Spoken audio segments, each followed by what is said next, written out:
सभी को जय भीम नवोदय। आज का दिन बहुत ही मंगलदायक है हमारे लिए। परम पूज्य बाबा साहब डॉक्टर बी.आर. अम्बेडकर सन 1942 में 24 अगस्त को अलीगढ़ में आए थे। उन्हीं की स्मृति में धम्मभूमि धम्मशिला बुद्ध विहार पर आज बुद्धिस्ट रिसर्च सेंटर अर्थात BRC की ओपनिंग है।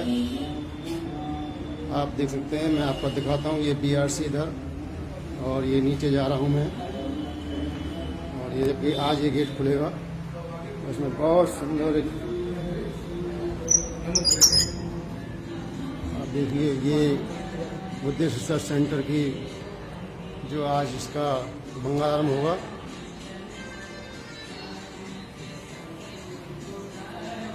इसका मंगलारंभ पूर्व कमिश्नर श्रद्धेय KM संत साहब IAS साहब करेंगे। ये बुद्धिस्ट रिसर्च सेंटर के अंदर की तस्वीरें मैं आपको दिखा रहा हूँ।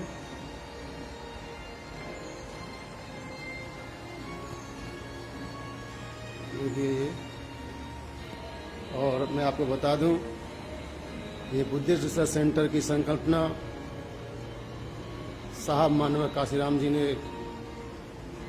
दी थी। मानवर साहब ने अपने जीते जी वामसेप बनाई, उसके बाद DSPO बनाई और बुद्धिस्ट रिसर्च सेंटर की भी स्थापना की, जिस पर ठीक से काम नहीं हो पाया। आज परम श्रद्धेय भिक्खु डॉक्टर करुणाश्री राहुल जी ने मानवर काशीराम साहब के इस बुद्धिस्ट रिसर्च सेंटर की परिसंकल्पना को समझा और आज यहाँ पर ये बुद्धिस्ट रिसर्च सेंटर की का उद्घाटन मंगलारंभ होगा। आज ही के दिन परम पूज्य बाबा साहब डॉक्टर बी.आर. अम्बेडकर 24 अगस्त 1942 को अलीगढ़ के AMU में आए थे, अलीगढ़ मुस्लिम यूनिवर्सिटी में। तो बाबा साहब की अलीगढ़ आगमन की स्मृति में आज इस बुद्धिस्ट रिसर्च सेंटर का मंगलारंभ होगा।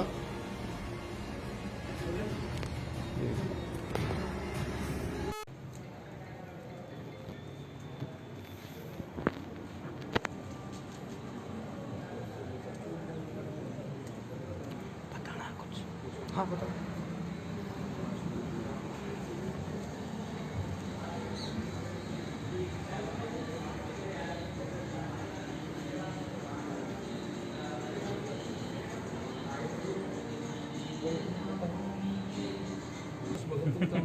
हम दिखा देते हैं। तस्य भगवतो अरहतो सम्मा सम्बुद्धस्य नमो तस्य भगवतो अरहतो सम्मा सम्बुद्धस्य नमो तस्य भगवतो अरहतो सम्मा। आदरणीय अतिथि साहब, आदरणीय IG साहब, बहन सोलंकी जी, आदरणीय बाबूजी सर साहब, जहाँ सामने आपका स्थान है, आप अपना स्थान लेंगे। बाकी सब हमारे अतिथि अपनी कुर्सियों पर बैठते चले। अभी इस अवसर पर संजय बंदे जी अपना मार्गदर्शन करेंगे। संजय बंदे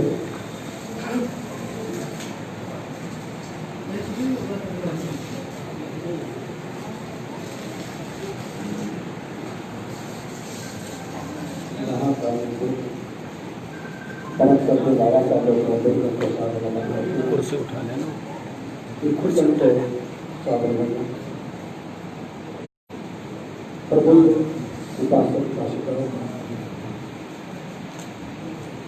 आज का ये दिन बहुत महत्वपूर्ण है।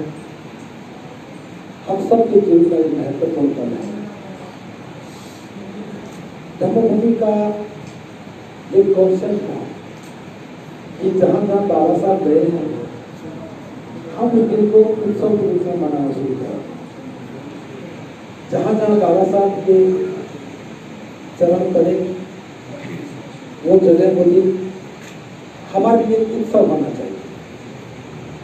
उसी श्रृंखला के तहत 18 मार्च का दिन आगरा के लिए चुना और 2013 से लेकर के आज तक लगातार 18 मार्च के दिन हम उत्सव मनाते रहे हैं और लाखों लोग उस उत्सव में शामिल होते रहे। आज 18 मार्च आगरा के नाम से पूरे देश में पहचान बना चुका है और ये पौधों का एक नया उत्सव स्थापित हो चुका है। उसी श्रृंखला में अलीगढ़ में भी ढूंढ रहे थे कि बाबा साहब कब आए और पता लगा कि वो 24 अगस्त 1942 को अलीगढ़ मुस्लिम यूनिवर्सिटी अलीगढ़ में बाबा साहब आए थे। उन्होंने जो यहाँ व्याख्यान किया था वो भी यहाँ उपलब्ध है, साक्ष्य भी है, फोटोग्राफी भी है, पत्र भी है और हमें बहुत गर्व और गौरव की अनुभूति होती है कि बाबा साहब अलीगढ़ में आए। अलीगढ़ वासियों ने अभी तक इस पर ध्यान दिया नहीं था, लेकिन मैं समझता हूँ लॉकडाउन की हालत में हम इसे उत्सव के रूप में नहीं मनाया, लेकिन एक शुरुआत कर दी है। आगरा में भी शुरुआत ऐसे ही हुई थी, बहुत कम लोगों के साथ। जल्दी ही देश में सामान्य हालात होंगे और लाखों लोग अलीगढ़ में भी 24 अगस्त का दिन उत्सव रूप में मनाया करेंगे। और ये PRC जो मान्यवर साहब काशीराम जी की सोच पर आधारित है, उनका विजन है ये सम्राट अशोक का भारत बने। मूल रूप से ये सिद्धांत बाबा साहब का दिया हुआ है। तो हमें इस बात की खुशी है कि अलीगढ़ वासियों ने एक हिम्मत के साथ उस लक्ष्य को चुना है जो बाबा साहब का था, जिसे मान्यवर साहब काशीराम जी पूरा करना चाहते थे। व्यस्तता थी, प्राथमिकताओं में दूसरे काम थे, जिन्होंने जिस काम में उन्होंने कीर्तिमान स्थापित किए ये काम छूट गया था। तो आज इस देश के प्रमुख लोगों ने इस जिम्मेदारी को अनुभव किया है और बुद्धिस्ट रिसर्च सेंटर के रूप में हम समाज की समस्याओं का पर शोध करना चाहते हैं। हम पिछड़े क्यों हैं, हम गरीब क्यों हैं, अज्ञानता में क्यों हैं, हम प्रगति क्यों नहीं कर पा रहे, हम समाज को सुसंगठित क्यों नहीं कर पा रहे, हम बाबा साहब को अपना आदर्श मानने के बावजूद भी हम बाबा साहब के बताए मार्ग पर चल क्यों नहीं पा रहे, हम अवसर मिलने के बाद भी हम आगे क्यों नहीं बढ़ पा रहे। आज भी अनेकों अनावश्यक परंपराएं जो समाज को पतन की ओर लेके जा रही हैं। आप देखिए मृत्यु भोज जैसे आयोजन की आज बंद नहीं कर पाए। ज्ञान की दलीज पर हम बहुत आगे पहुंच गए, ज्ञान के क्षेत्र में हमने कीर्तिमान स्थापित किए, नौकरियां भी बड़ी बड़ी ली, लेकिन जन्म भोज, मृत्यु भोज और विवाह जैसी परंपराओं पर अनावश्यक रूप से हम खर्च करके ना तो समाज को दिशा दे पा रहे हैं और ना बाबा साहब का मिशन पूरा कर पा रहे हैं। तो बुद्धिस्ट रिसर्च सेंटर उस लीग से हटकर काम करेगा जो समाज को प्रगति देने में सहायक होगा। हम उन बारीक बारीक छोटी छोटी चीजों पर अनुसंधान करेंगे, खोज करेंगे जो समाज की प्रगति में सहायक बन सकते हैं। महापुरुषों की विचारधारा को जन जन तक पहुंचाने के लिए और सम्राट अशोक का भारत बनाने के लिए जो विशुद्ध रूप से कल्याणकारी है, सबके कल्याण की बात करें, यहाँ तक जीव जंतुओं के प्रति भी, सभी प्राणियों के प्रति भी मैत्री की भावना हो, तो उस दिशा में ये प्रयास है। कहने को तो बहुत कुछ कहा जा सकता है, लेकिन इस समय तो देखेंगे। मैं बहुत ज़्यादा बात नहीं कर रहा हूँ। मैं साधुवाद देना चाहता हूँ उन तमाम सहयोगियों को जिन्होंने विचार पर ही सहयोग दिया। किसी ने अलमारी दी, किसी ने मेज बनवाई, कोई बुक्स लेकर के आ रहा है, सबका अपना सहयोग है। सहयोग ने कितना दिया ये महत्वपूर्ण नहीं है, हम सबके लिए आपकी भावनाएं महत्वपूर्ण है। धन तो देने वाले के सामर्थ्य पर निर्भर करता है। आपकी जेब में ज्यादा पैसा आप ज्यादा दे सकते हैं, कम है कम दे सकते हैं, लेकिन भावनाएं महत्वपूर्ण है। आपका दान महत्वपूर्ण है, आप साथ खड़े हैं ये महत्वपूर्ण है। और धम्मोपी का प्रयास है कि हम सीमाओं को तोड़कर, संगठन की सीमाओं से बाहर निकलकर हम काम करें। क्योंकि संगठन सीमाएं निर्धारित कर देता है। धम्मभूमि ने बहुत पहले इस संगठन की सीमाओं को तोड़ा है और मुझे बताते हुए बड़ा हर्ष और गर्व का अनुभव भी हो रहा है कि बीआरसी की अवधारणा में भी पूरे देश के लोग संगठन की सीमाओं से बाहर आकर के खड़े हुए हैं और हमारे साथ करने से कंधा मिलाकर सहभागी बने हैं। मैं उन सभी संगठनकर्ताओं को, सभी सहयोगियों को इस अवसर पर हार्दिक मंगलकामनाएं ज्ञापित करता हूँ और साधुवाद ज्ञापित करता हूँ कि आपकी इस अच्छी भावना से हम इस काम को कर पा रहे हैं। ये काम बहुत महत्वपूर्ण है। आपको लगता है कि काम नहीं बन रहा है। मैं आपको बस 2 मिनट की बात करूँ, थोड़ा सा बताना चाहता हूँ। भले ही ये बीआरसी अलीगढ़ में स्थापित है, धम्मभूमि धर्मशिला बिहार में है, लेकिन पूरे देश को जोड़ने के लिए हमने इसको ई लाइब्रेरी में कन्वर्ट किया। अभी तक हमारे पास 5 कंप्यूटर थे। एक कंप्यूटर दिल्ली से सदावान उपासक बनवारी लाल जी ने दान किया है। आज 6 कंप्यूटर हो गए। हम 10 कंप्यूटर यहाँ लगाने की कोशिश में हैं। 2 कंप्यूटर यहाँ के सिस्टम के लिए होंगे और 8 कंप्यूटर यहाँ पढ़ने वालों के लिए। कोई भी छात्र कहीं का भी है आकर के यहाँ कंप्यूटर पर बैठ करके पढ़ सकता है। हमने बाहर यहाँ पर ब्रॉडबैंड डिजिटाइल दे रखा है। आप चाहे जितना पढ़ सकते हैं, आपका कोई खर्च नहीं आ रहा है।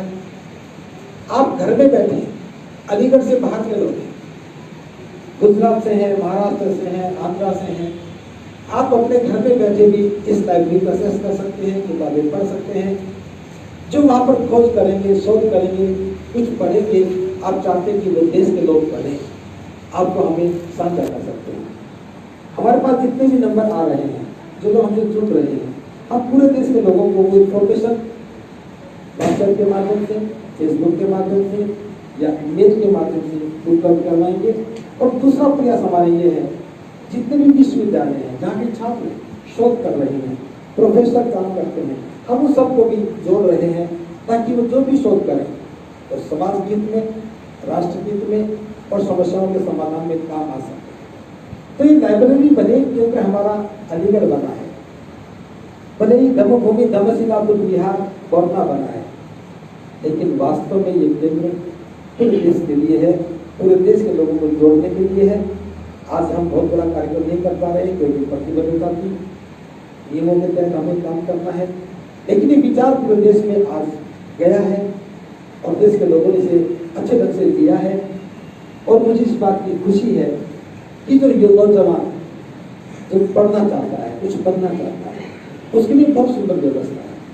मैं कुछ और जानकारी आपको देना चाहता हूँ। ये लाइब्रेरी, ये पुस्तकालय सामान्य पुस्तकालयों से अलग है। यहाँ कोई भी छात्र आगे पढ़ सकता है। हमने समय सुबह 9 बजे से लेकर के शायद 6 बजे तक का समय रखा है और इसमें जो भी छात्र पढ़ेंगे उनको हम आई कार्ड जारी करेंगे। विजिटर्स भी आएंगे, उनको भी विजिटर्स कार्ड जारी करेंगे। ये लाइब्रेरी बिल्कुल साइलेंट होगी, डिस्टर्बेंस फ्री होगी, मोबाइल फ्री होगी। आज भले आप मोबाइल के साथ अंदर आए हैं या आखिरी दिन है, इसको मोबाइल लेकर जाएंगे। कल से जो भी आएगा, चाहे विजिटर हो चाहे छात्र हो, सबके मोबाइल भारी रहेंगे। आएंगे, मॉल में आएंगे, मॉल में देखेंगे, पढ़ने वाले मॉल में रहेंगे। तो पहली बात तो बिल्कुल मॉल में ही रहकर पढ़ने वालों के लिए है। कंप्यूटर में सुनना भी चाहते हो तो यहाँ हम जल्दी ही ईयरफोन रखेंगे। हम ईयरफोन रखें, आप ईयरफोन लगा करके सुन सकते हैं, कोई दिक्कत नहीं। ऑडियो बुक्स भी हम पढ़ सकते हैं। दूसरी बात, क्योंकि हम सब छात्र रहे हैं, हमें पढ़ाई के दौरान क्या दिक्कत भी आई उसका भी ख्याल रहा है। विश्वविद्यालय की लाइब्रेरी में हम भी पढ़ते थे, 2-3 घंटे बाद लगता था बाहर घूम आए, कैंटीन में चाय पी ली। मैं आजकल चाय बहुत पीता रहा, अब बहुत कम पीता हूँ। तो लाइब्रेरी में पढ़ने वाले लोगों के लिए हमें 2 वक्त की चाय भी रखी है। एक हम देंगे 11:30 बजे और 12 बजे के बीच में, और दूसरी चाय हम देंगे 2:30 और 3 बजे के बीच में। ये ब्रेक होगा 2 वक्त। उस चाय का कोई पैसा नहीं देंगे, वो चाय निःशुल्क होगी पढ़ने वालों के लिए। जब तक हम चला पाएंगे इस व्यवस्था में ऐसा काम करेंगे। सभी टीम की सहमति से फैसला लिया है ताकि पढ़ने वाले छात्र एडजस्ट ना हो और वो फ्रेश मूड के साथ पढ़ सके। आपको मैं इसलिए सुनाना चाह रहा हूँ, घोषणा मैं कर रहा हूँ, लेकिन चाय बनाने का काम उसकी भागीदारी आपको करनी है। आप जब भी आए, भले कुछ लेकर के आए या ना लेकर के आए, आप केले सेब संतरे ना लेकर के आए, आप चाय चीनी और दूध लेकर के आए, क्योंकि जो आप लेकर के आएंगे ये पढ़ने वाले छात्रों में एक काम आएगा। इसलिए मैं बात आपसे कह रहा हूँ, ये बात लोगों तक जानी चाहिए। मैं एक उदाहरण देना चाहता हूँ आगरा का, ज्ञान विद्युत विद्यालय धनौली का। लोग आश्चर्य करते थे, मेरे पास में 50 से लेकर के 70-80 लोग रहते थे। ना कभी आटा कम हुआ, ना चावल कम हुए, ना दाल, ना चीनी, सिर्फ दूध और हरी सब्जी हम खरीदते थे। जो भी मिलने आता था वो दाल चावल चीनी आटा लेकर के आता था, और सभी लोग आश्चर्य करते थे, ना तो आटा कभी कम हुआ, ना चावल ना चीनी कम हुई, और लगातार 1.5 साल तक वो कार्यक्रम चल रहा है। आपकी दांत पानी बताइए, 2015 में जब बड़े धमगरत का उद्घाटन हुआ, इनोग्रेशन हुआ, पूरा दमा स्टील पर बना है, उस समय लोगों ने खाद्य सामग्री दान की, और 2015 से आज तक धर्मभूमि ने रिफाइंड खरीदा नहीं है। जबकि धर्मभूमि मलोकरा में लगातार खाना बनता है, बहुत सारे कार्यक्रम बनते हैं, आज तक हमने रिफाइंड नहीं खरीदा, वही चला आ रहा है। कितना खत्म हो जाता नया आ जाता, पिछला खत्म होता नया आ जाता है। और पिछले वर्ष 11 नवंबर को जो जिला सम्मेलन हुआ, उसका आटा आज तक खत्म नहीं हुआ, वही आटा चल रहा है, नया होता रहता है। हाँ, बस इतने बात करके मैं बताना चाहता हूँ, ये लाइब्रेरी छात्रों की सुविधा को ध्यान में रखते हुए बनाई गई है। कहीं का भी कोई भी छात्र आकर यहाँ कर सकता है। समय अभी बता दिया है, और जो परिवर्तन होंगे बता देंगे। जब भी कोई यहाँ आए, कृपया मॉल में ही आए और मॉल में ही सारे काम करें। ऊपर धमाल में भी हम मॉल ही करना चाहते हैं, ताकि धर्म की गतिविधियाँ वहाँ होती रहें, ध्यान साधना वहाँ चले, तो किस प्रकार की बाधा ना पहुँचे। बस ये शब्दों के साथ मैं आप सबको, जो हमारे आज के अतिथि हैं, आपको सभी अतिथिगण हैं जो आप आए हैं, आपकी इस भावना के लिए बहुत बहुत साधुवाद। और विशेष रूप से मैं साधुवाद देना चाहता हूँ धर्मभूमि अलीगढ़ की टीम को, कि आप लोगों ने दिन रात मेहनत की है, प्रयास किया है, और एक जो कॉन्सेप्ट जो पिछले काफ़ी लंबे समय से उपेक्षित पड़ा था, और उसको घाट में उतारने का काम किया है। एक बार पुनः सभी के लिए मंगल कामनाएं, और बाबा साहब के आगमन की स्मृति आप सबके लिए मंगलमय हो। बाबा के सब इस चैनल को सब्सक्राइब करें, इस पर दिखने वाले बेल आइकन को प्रेस करें, जिससे आपको मिले इस चैनल पर आने वाली वीडियो सबसे पहले। अगर वीडियो पसंद आई तो लाइक करें और दोस्तों के साथ शेयर करें। Thanks for watching this video.